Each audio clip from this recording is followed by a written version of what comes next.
우리는 매일 정말 많은 선택을 하면서 살잖아요? 뭐 점심 메뉴 같은 사소한 것부터 인생의 중요한 결정까지요. 그런데 만약에 우리 삶의 방향 자체를 결정짓는 가장 근본적인 선택지가 딱 두 개뿐이라면 어떨 것 같으세요? 오늘 함께 살펴볼 정기영 목사의 설교가 바로 이 질문을 정면으로 다루고 있습니다. 마치 컴퓨터에 두 개의 다른 운영체제가 깔려 있는 것처럼 우리 내면에도 세상을 바라보는 방식이 완전히 다른 두 시스템이 존재한다는 거예요. 그리고 우리는 필연적으로 그 중 하나를 선택해서 살아가게 된다는 거죠.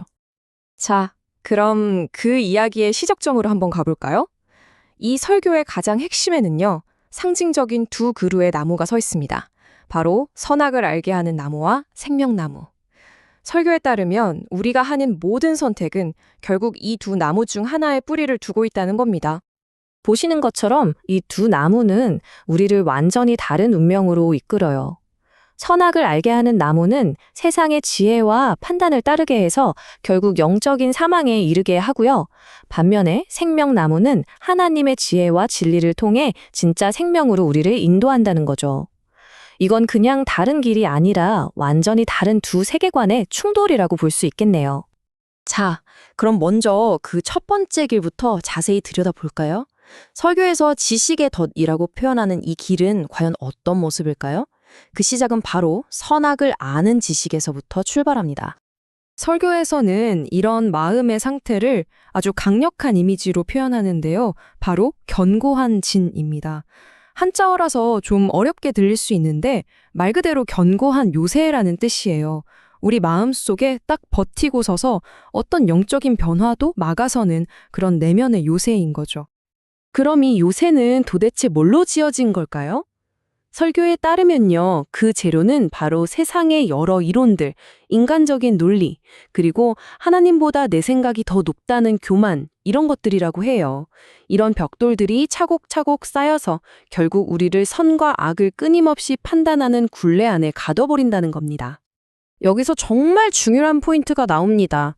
우리가 생각하기에 아무리 그럴듯하고 합리적인 이유를 댄다 해도 그 생각의 뿌리가 결국 인간적인 선악 판단에 기반하고 있다면 그 길의 끝은 생명이 아니라 사망이라는 거죠. 이거 정말 충격적인 선언 아닌가요? 하지만 이렇게 갇혀있는 요새가 있다면 당연히 빠져나올 길도 있지 않겠어요? 네, 맞습니다. 설교는 여기에 대한 대안으로 생명의 길을 제시합니다. 그리고 이 길로 들어서는 첫걸음은요, 인간의 논리가 아니라 하나님의 말씀을 받아들이는 것에서 시작된다고 말합니다. 여기서 말하는 말씀은 어둠을 꿰뚫는 빛으로 묘사되는데요. 이게 그냥 성경 구절을 읽는다는 차원이 아니에요. 그 말씀이 내 마음속으로 들어와서 어둠을 밝히는 조명처럼 되는 거죠. 그래서 이전에는 보지 못했던 다른 현실을 보게 하고 진짜 자유를 얻을 수 있는 가능성을 열어준다는 의미입니다. 이 변화의 과정은 아주 구체적인 3단계로 설명됩니다. 자, 한번 보세요. 첫째, 말씀을 듣고 받아들이는 것에서 시작해요.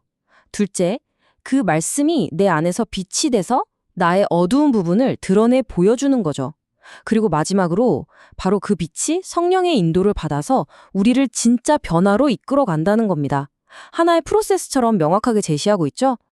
그런데 여기서 중요한 건 이 변화가 그냥 가만히 있는다고 저절로 일어나는 게 아니라는 점입니다.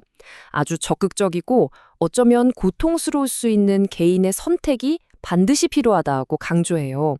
그리고 이걸 설명하기 위해 아주 강력한 비유를 드는데 바로 씨앗의 비유입니다. 이 구절 많이 들어보셨죠?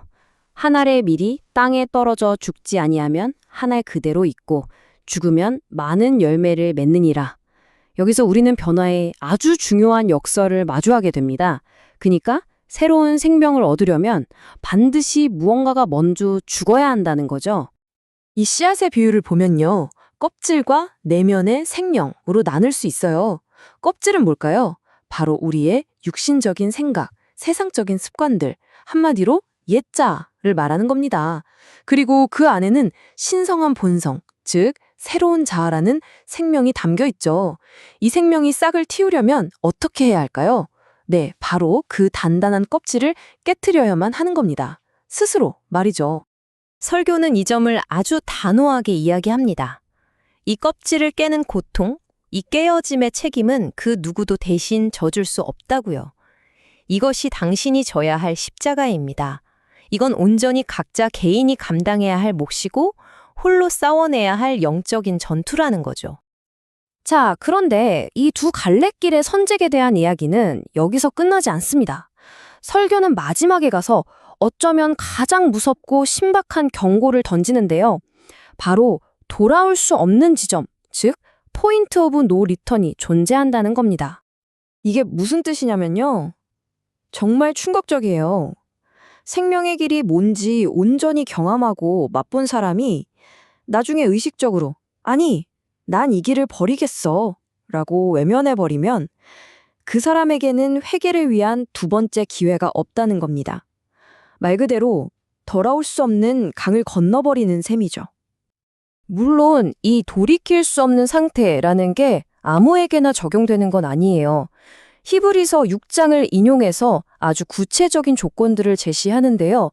한번 빛을 받았고 하늘의 은사를 맛봤고 성령에 참여했고 하나님의 선한 말씀과 내세의 능력까지 다 맛본 사람. 그러니까 이 모든 엄청난 영적 체험을 다 하고 난 뒤에 그럼에도 불구하고 타락한 자들, 바로 이런 사람들에게 해당된다는 겁니다. 이해를 돕기 위해서는 설교에서는 한 목사님 사모님의 실제 일화를 이야기합니다.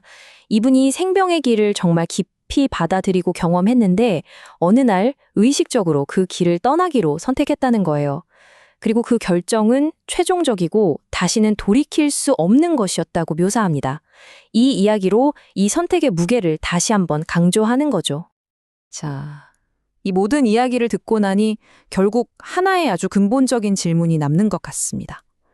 과연 우리 인간의 개인적인 선택은 어디까지 힘을 발휘하고 신의 권능은 어디서부터 시작되는 걸까요? 이 둘 사이의 경계는 어디쯤일까요? 이 설교가 우리에게 던지는 마지막 질문입니다. 여러분은 어떻게 생각하시나요?